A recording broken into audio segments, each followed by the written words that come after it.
परमेश्वर माँ की प्रार्थनाओं को सुनता है। जब वो अपने बच्चों के लिए आंसू बहाती हैं, परमेश्वर के सामने गिड़गिड़ाती हैं, परमेश्वर उनके आंसुओं की कद्र करता है।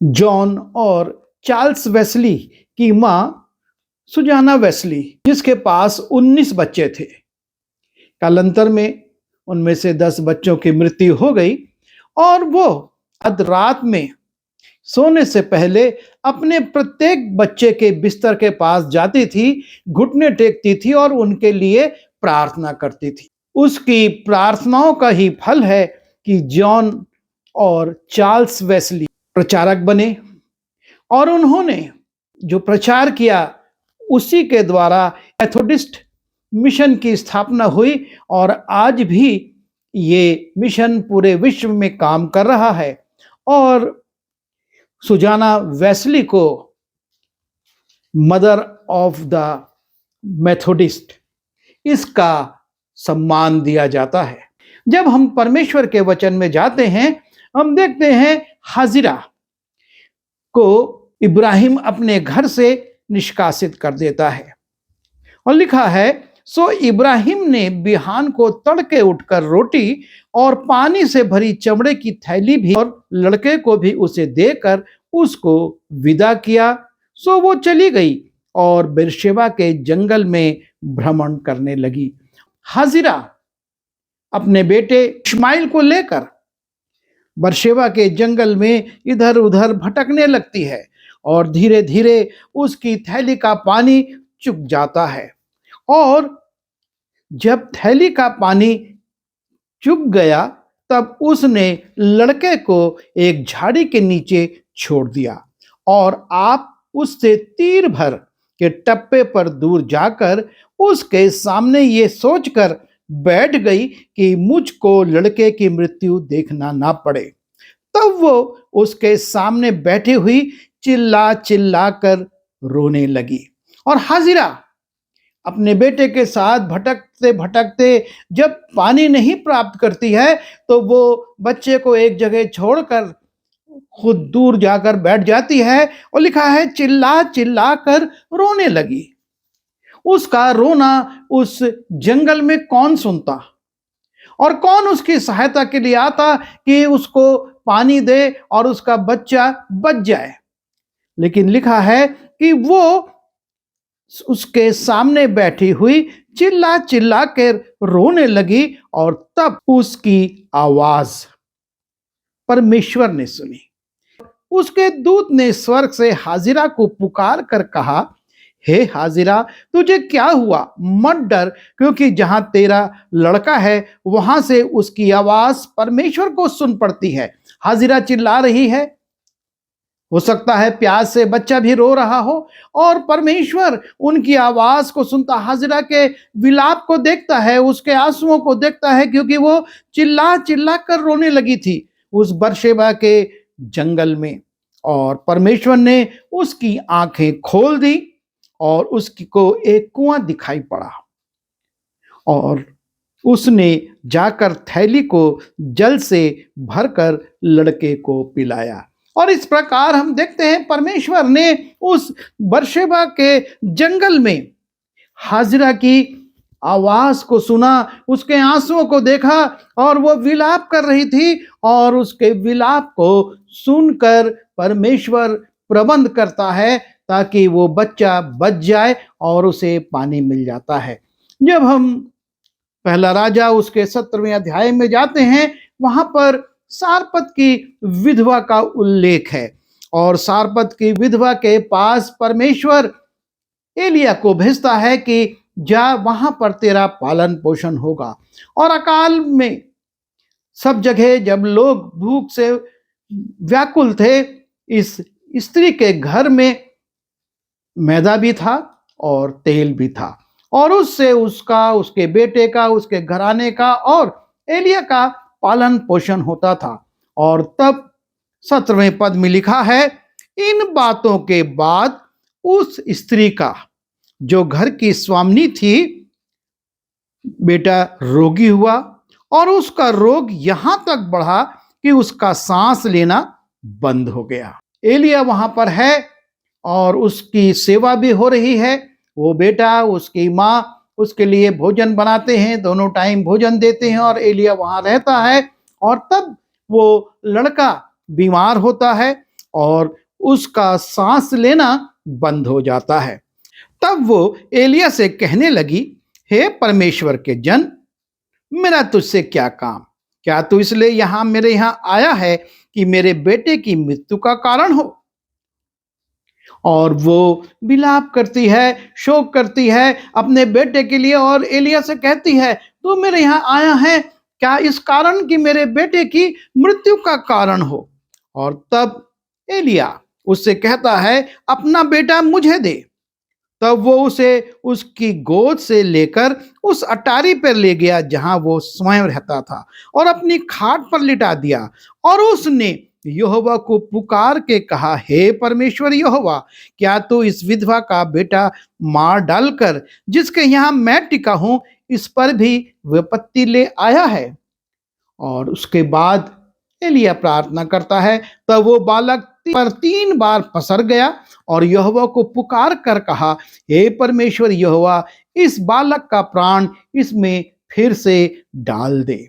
और एलिया की ये बात यहोवा ने सुन ली और बालक का प्राण उसमें फिर आ गया और वो जी उठा।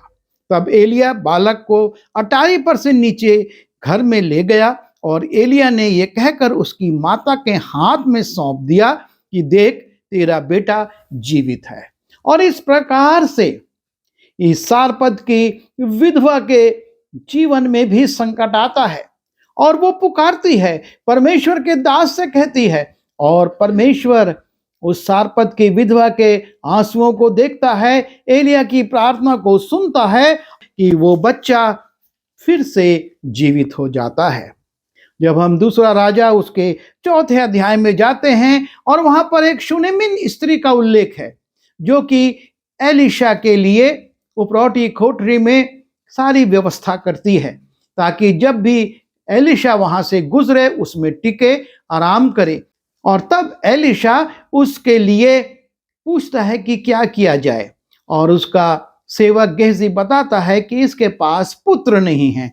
और तब एलिशा कहता है कि एक निश्चित समय में तेरे पास पुत्र होगा। और परमेश्वर का वचन पूरा होता है और वो पुत्र को जन्म देती है। वो पुत्र जब बड़ा होने लगता है अपने पिता के पास खेत में जाता है और जब लड़का बड़ा हो गया तब एक दिन वो अपने पिता के पास लवने वालों के निकट गया और उसने अपने पिता से कहा, आहा मेरा सिर, आहा मेरा सिर।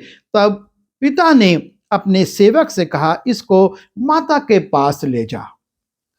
और वह उसे उठाकर उसकी माता के पास ले गया और वो दोपहर तक उसके घुटनों पर बैठा रहा, तब मर गया। और यहां पर इस शूनेमिन स्त्री का बेटा भी, जो कि परमेश्वर की आशीष से और परमेश्वर के दास एलिशा के आशीर्वाद से उत्पन्न हुआ था, बीमार होता है, उसके सिर में पीड़ा होती है और वो मां की गोद में मर जाता है।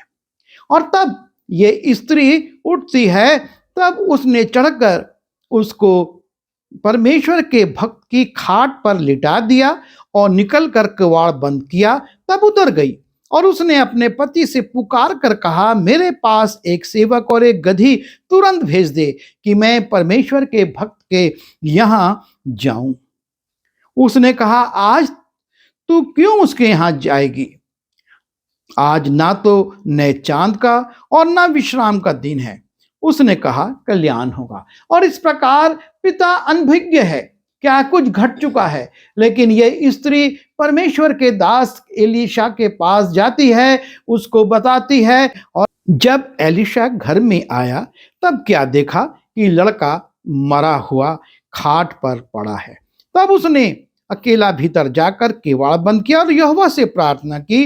तब वो चढ़कर लड़के पर पसर गया। इस रीति से लेट गया कि अपना मुंह उसके मुंह से और अपनी आंखें उसकी आंखों से और अपने हाथ उसके हाथों से मिला दिए, और वो लड़के पर पसर गया। तब लड़के की देह गर्म होने लगी और वो छोड़कर इधर उधर टहलने लगा। फिर चढ़कर लड़के पर पसर गया। तब लड़के ने 7 बार छींका और आंखें खोली।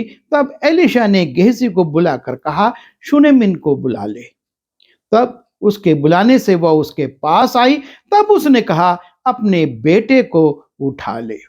शूनेमिन के आंसुओं को परमेश्वर देखता है, और वो जब परमेश्वर के दास से निवेदन करती है, परमेश्वर इस बच्चे के भी जीवन में काम करता है और वो जी उठता है। वो फिर से जीवन को पाता है, क्योंकि परमेश्वर के सामने माँ की गई प्रार्थनाओं की बड़ी कीमत है। परमेश्वर उसको देखता है और उस पर तरस खाता है और उनके लिए काम करता है। जब हम नए नियम में मत्ती रचित सुसमाचार उसके 15वें अध्याय के 21वें पद में जाते हैं, वहां पर लिखा है, यीशु वहां से निकलकर सूर और सैदा के देश की ओर चला, और देखो उस देश से एक कनानी स्त्री निकली और चिल्लाकर कहने लगी, हे प्रभु, दाऊद के संतान, मुझ पर दया कर, मेरी बेटी को दुष्ट आत्मा बहुत सता रहा है। पर उसने उसे कुछ उत्तर न दिया, और उसके चेलों ने आकर उससे विनती की कि इसे विदा कर, क्योंकि ये हमारे पीछे चली आती है। पर वो आई और उसे प्रणाम करके कहने लगी, हे प्रभु, मेरी सहायता कर। उसने उत्तर दिया, लड़कों की रोटी लेकर कुत्तों के आगे डालना अच्छा नहीं। ये स्त्री जो कि इस्राएली नहीं थी और कनानी थी, यीशु मसीह के पास आती है, उससे निवेदन करती है कि मेरी लड़की को दुष्ट आत्मा सता रहा है और तू मेरी सहायता कर, अर्थात मेरी लड़की के लिए उपाय कर। यीशु मसीह कहते हैं, जो पुत्रों की रोटी है वो लेकर कुत्तों के आगे नहीं डाली जाती। और तब इस अपमान को भी सहते हुए वो स्त्री उससे निवेदन करती है। उसने कहा, सत्य है प्रभु, पर कुत्ते भी वो चूर चार खाते हैं जो उनके स्वामियों की मेज से गिरते हैं। और उसके इस उत्तर को सुनकर, उसके निवेदन को सुनकर और उसके विश्वास को देकर और उसकी नम्रता को देखकर यीशु मसीह कहते हैं, इस पर यीशु ने उसको उत्तर दिया कि हे स्त्री, तेरा विश्वास बड़ा है, जैसा तू चाहती है तेरे लिए वैसा ही हो। और उसकी बेटी उसी घड़ी चंगी हो गई। मां ने यीशु मसीह से निवेदन किया, पूरी विनम्रता के साथ वो उसके पास आती है और उससे कहती है कि हे प्रभु, दया कर। यीशु मसीह पहले इनकार करते हैं, पर जब वो उससे निवेदन करती रहती है और कहती है कि हम इस योग्य तो नहीं हैं कि इस्राएलियों के बराबर बन सके, पर हम पर दया कर, और यीशु उस पर दया करते हैं और उसकी बेटी चंगी हो जाती है। जब हम लूका रचित सुसमाचार उसके 7वें अध्याय में जाते हैं और 11वें पद से देखते हैं, लिखा है, थोड़े दिन के बाद वो नाइन नाम के एक नगर को गया और उसके चेले और बड़ी भीड़ उसके साथ जा रही थी। जब वो नगर के फाटक के पास पहुंचा तो देखो, लोग एक मुर्दे को बाहर लिए जा रहे थे, जो अपनी मां का एक लौता पुत्र था, और वो विधवा थी, और उस नगर के बहुत लोग उसके साथ थे। उसे देखकर प्रभु को तरस आया और उससे कहा, मत रो। यीशु मसीह जब इस दृश्य को देखते हैं कि यह एक विधवा स्त्री का बेटा जो जवान है और मर गया है, और उसको नगर के लोग अंतिम संस्कार करने के लिए ले जा रहे हैं, और ये विधवा रो रही है, विलाप कर रही है, उसके आंसू बह रहे हैं।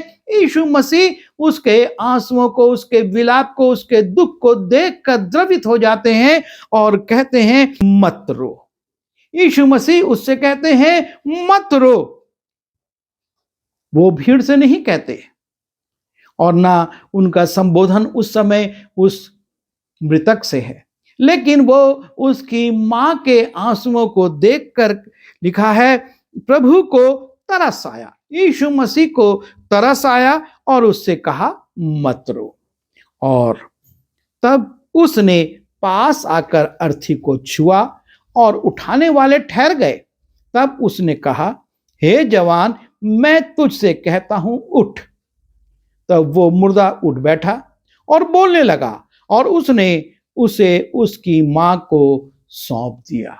और इस प्रकार से हम देखते हैं कि ये स्त्री जो कि विधवा है, अब इसको कोई संतान की आशा नहीं है और उसका ये एकलौता पुत्र जो जवान है मर गया है, विलाप कर रही है। परमेश्वर उसके विलाप को देखता है, यीशु मसीह उसके दुख को देखता है और ना सिर्फ देखता पर उस पर तरस खाता है और उसके बाद पहले उसे सांत्वना देता है, कहता है मत रो, और उसके बाद उस जवान को जीवित कर देता है। परमेश्वर मां की प्रार्थनाओं को सुनता है। जब वो अपने बच्चों के लिए आंसू बहाती हैं, परमेश्वर के सामने गिड़गिड़ाती हैं, परमेश्वर उनके आंसुओं की कद्र करता है।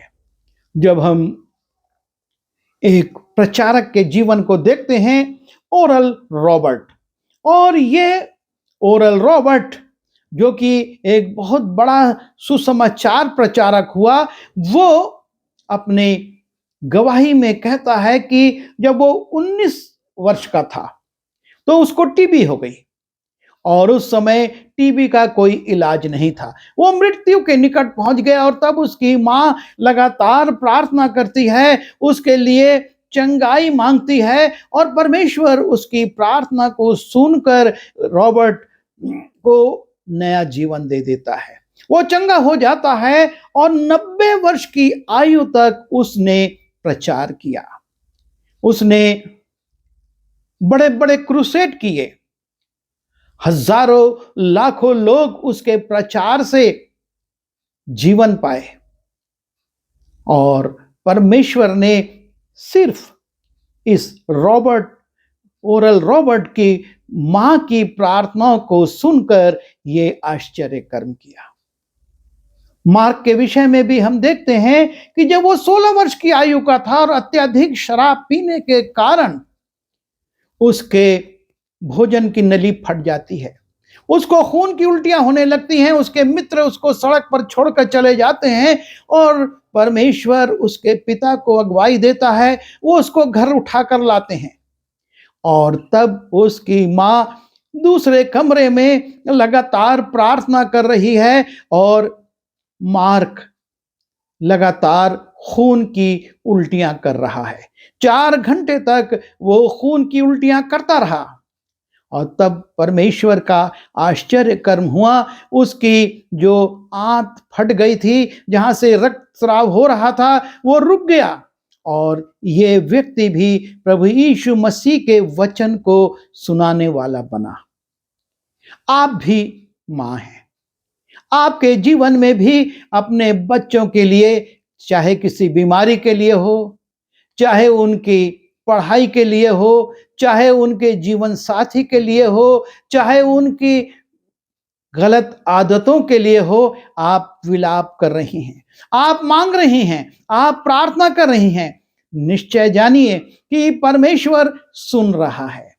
जिस परमेश्वर ने हाजिरा के बेटे को पानी का प्रबंध करके जीवन दिया, जिसने सारपत की विधवा के बेटे को जो कि ज्वर से पीड़ित होकर मर गया था पुनर्जीवन दिया, और जिसने शुनेमिन के बेटे को सिर दर्द के कारण जब उसकी मृत्यु हो गई उसको जीवन दिया, जब उसने नाइन नगर की विधवा के बेटे को जीवित किया और जब उसने कनानी स्त्री के बेटी को रोग मुक्त किया, उसको दुष्ट आत्माओं से बचाया, अलग किया, उसको चंगा किया, वही यीशु आज भी है। प्रभु यीशु मसीह आजकल और युगानुयुग एक सा है। हम बदल सकते हैं, वो नहीं बदलता। और आज भी जब माएँ अपने बच्चों के लिए परमेश्वर के सामने गिड़गिड़ाती हैं, वो उनकी सुनता है और उनको प्रत्युत्तर भी देता है। कितने उदाहरण हमारे पास हैं जब हमने देखा कि माँ वर्षों अपने बच्चों के लिए प्रार्थना करती रहीं, लगा कुछ नहीं होगा, सब व्यर्थ हो जाएगा, लेकिन परमेश्वर ने अपने समय पर उनके बच्चों के लिए किया और वो परमेश्वर के सेवा में, परमेश्वर के कार्यों में अपने जीवन को अर्पित करते हैं। विश्वास रखें, प्रार्थना करें, परमेश्वर प्रत्युत्तर देगा। आइए दुआ करें। प्रभु जी, हम धन्यवाद देते हैं इन माँओं के लिए जिन्होंने बड़े बोझ के साथ आपके समक्ष अपने बच्चों के लिए निवेदन किया। वो चिल्लाई, वो रोई, वो विलाप करी और आपने तरस खाकर उनके लिए उपाय किया, उनके बच्चों को जीवन दिया, उनके बच्चों को श्वास दिया और उनके बच्चों को अपनी सेवा में लगाया। आप आज भी हमारी जो बहनें, हमारी जो माएँ प्रार्थनाएं कर रहे हैं, उनकी प्रार्थनाओं को सुन रहे हैं और आप उनके लिए भी आश्चर्य कर्म करेंगे, क्योंकि आप कभी ना बदलने वाले परमेश्वर हैं। हम सभी उन माँओं को जो कि प्रार्थना कर रही हैं, आपके हाथ में सौंपते हैं और इस विनती को यीशु के नाम से मांग लेते हैं। आमीन।